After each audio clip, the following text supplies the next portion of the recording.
Mainit na balita, isang paraan ng hazing. Yan ang lumabas sa investigasyon ng PNP-CIDG sa team building activity sa Dipakulaw, Aurora na ikinamatay ng Ateneo student athletes na sina Rene Baterbonia at Divine Adili. Natukoy raw na mayroong anilay deliberate intent para pahirapan ang mga atleta. Sinabi rin daw ni dating Ateneo coach Tab Baldwin sa kanyang testimonya na pinili ang mga petsa para sa team building dahil low tide raw sa lugar. Ngunit sinakto raw ni Baldwin na gawin ang water-based activity noong hapon ng June 8 kung kailan high tide naman. Sa isa pang testimonya ng isa pang bahagi ng coaching staff, sinabing hindi basketball specific ang aktibidad, kundi isang paraan para matukoy ang mental toughness ng mga manlalaro.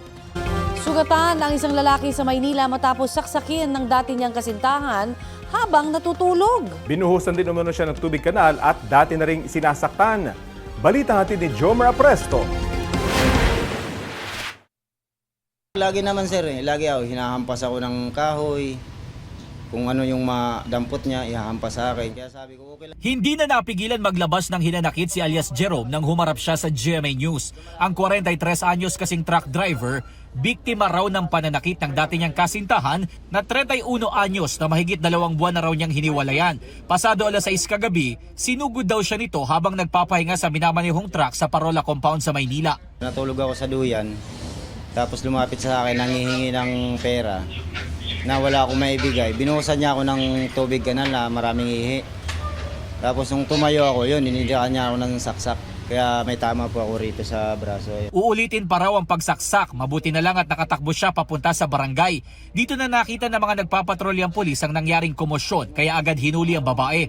Na-recover sa kanyang isang matalas na screwdriver na ginamit sa pananaksak habang binigyan naman ng paunang lunas ang biktima. Sa investigasyon ng pulisya, napag-alaman na dati na ring sinaksak ng sospek ang biktima sa loob ng 5 buwan nilang pagsasama. Kay Jerome din daw pinapaako ang pagsustento sa 3 anak ng babae kahit hindi siya ang tunay na ama ng mga bata. Nasa kustodiya na ng Delpan Police Station ang suspect na maharap sa reklamong frustrated homicide. Sinusubukan pa namin siyang makuhanan ng pahayag. Jomer Apresto nagbabalita para sa GMA News. 5 araw na mula nang maganap ang malagim na pamamaril dito sa San Jose National High School. Pero hanggang ngayon, para sa ilang estudyante, guro at maging mga magulang, parang kahapon lang ito nangyari. Ito ayon sa ilang guidance counselor ang lumalabas mula sa 3 araw na nilang pagsasagawa ng psychological first aid sa mga naapektuhan ng trahedya. Takot, galit at pagiging guilty ang ilan lang daw sa paulit-ulit nilang naririnig mula sa mga narito mismo noong Lunes at nakasaksi sa pangyayari. Ayon sa team leader ng Psychological First Aid Program sa isang simbahan na malapit lang dito sa San Jose National High School, umpisa pa lang ito sa gagawin nilang pagtulong sa mga naapektuhan. Paunang Lunas para mailabas ng mga nakaranas sa krimen kung ano ang kanilang nararamdaman at para malaman ng mga otoridad kung sino ang mga kailangang tutukan. Sasampahan na ng kaso ng ilang kaanak ng 2 minor de edad na namaril dito sa San Jose National High School nitong Lunes. Yan po ay dahil sa kapabayaan nila matapos makuha ang kanilang mga baril. Narito ang aking report. Mula sa mga pinagtaguan nilang classroom, nagpulasan palabas ng San Jose National High School sa Tacloban ng mga estudyante kasunod ng sunod-sunod na putok ng baril. Ang ilan, nagkubli sa bahay ni Estel Miranda. Unang-una ko po narinig yung sigawan ng mga bata. Pagkasigawan po kasi nila, lumabas po ako. Pagkalabas ko po, nakakasalubong ko po sila. Tapos sabi po agad nila sa akin, "Ate, tulong, papasukin niyo po kami. Meron po kasi namamaril." Sabi ko, "Ha?" Kala ko po nung una may sunog. Alam mo po yung takot na po talaga sila. Nung nanginginig na po lahat ng katawan nila po na sobrang takot po na parang pati ikaw may iyak sa kanila.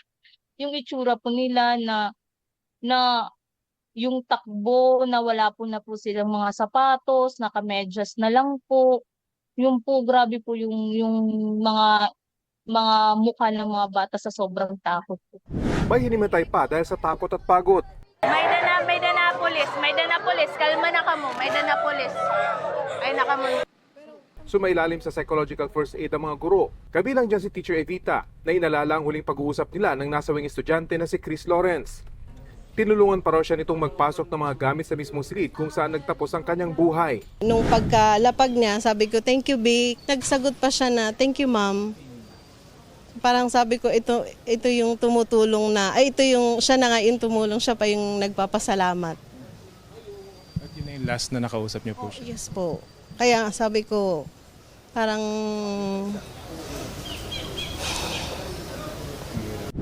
Tapos na ang forensic examination sa 2 baril na ginamit sa pamamaril, pati na sa bangkay at damit ng mga nasawi. Sa damit po kasi ng victim, pwede po natin makita doon ang indication ng possible distance, kung malapitan ba or malayo. Base sa resulta, lumalabas na galing sa malayo ang tama ng mga bala sa mga biktima. Indikasyong random ang pamamaril. Mga vital organs din daw ang tinamaan sa mga biktima na kanilang ikinamatay. Ayon sa hepe ng Philippine National Police, nakatakda na rin nilang kasuhan ng pulis na tita ng shooter na si alias Nash ng paglabag sa Article 365 ng Revised Penal Code o negligence dahil sa pagpapabaya na makuha ang kanyang service firearm. Ito rin ang posibleng ikaso sa lolo ng 15 taong gulang na shooter na nagmamayari naman umano ng kalibre 38 baril. Wala pa silang bagong pahayag. Rafi Tima nagbabalita para sa GMA News.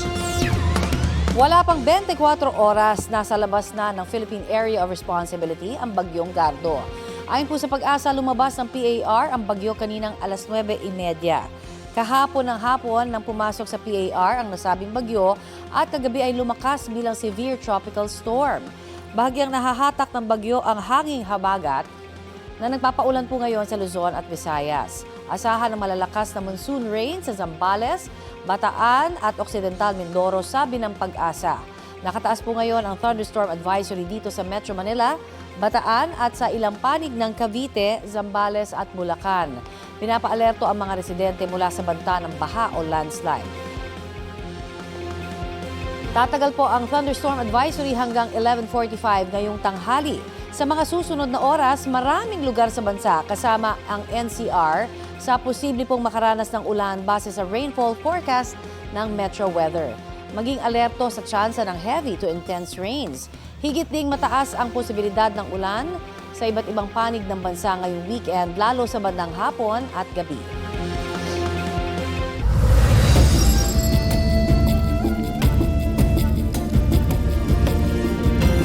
Patay sa pamamaril ang isang senior citizen sa Santo Domingo, Ilocos Sur. Ayon sa pulisya, nakuna ng CCTV ang pagbaba ng angkas ng isang motorsiklo at paglapit niya sa biktimang 70 taong gulang na may hinihintay raw noon. Binaril ang biktima sa ulo na ikinasawi niya. Inaalam pa ang motibo sa krimen at pagkakakilanlan ng salarin. Tinukoy naman ng Ilocos Sur Police ang biktima na isang retired government employee. Sinusubukan ng GMA Regional TV na makuhana ng pahayag ang kanyang kaanak. Libu-libong alagang isda ang nangamatay sa Magat Dam. Ayon sa Bureau of Fisheries and Aquatic Resources, aabot na sa 5 milyong piso ang halaga ng nalugi sa fish cage operators sa Magat Dam. May uugnay raw ang fish kill sa mainit na panahon. Sabi ng BIFAR, tumaas kasi ang temperatura ng tubig sa dam kaya bumaba ang oxygen level. Dahilan para ma-stress at mamatay ang mga isda. Paalala ng BIFAR sa mga operator, magsagawa na ng early harvest o paghango sa mga isda. Naiulat ang fish kills sa bahagi ng Magat Dam sa mga bayan ng Ramon at Cordon sa Isabela at sa Alfonso Lista, Ifugao. Kung maaari, huwag damihan yung stock, no? Huwag po mag-overstock. Lalo na ngayon po na talaga mataas ang temperatura. Kung pwede, dalhin sa medyo malalim na bahagi ng dam yung kanilang mga fish cages.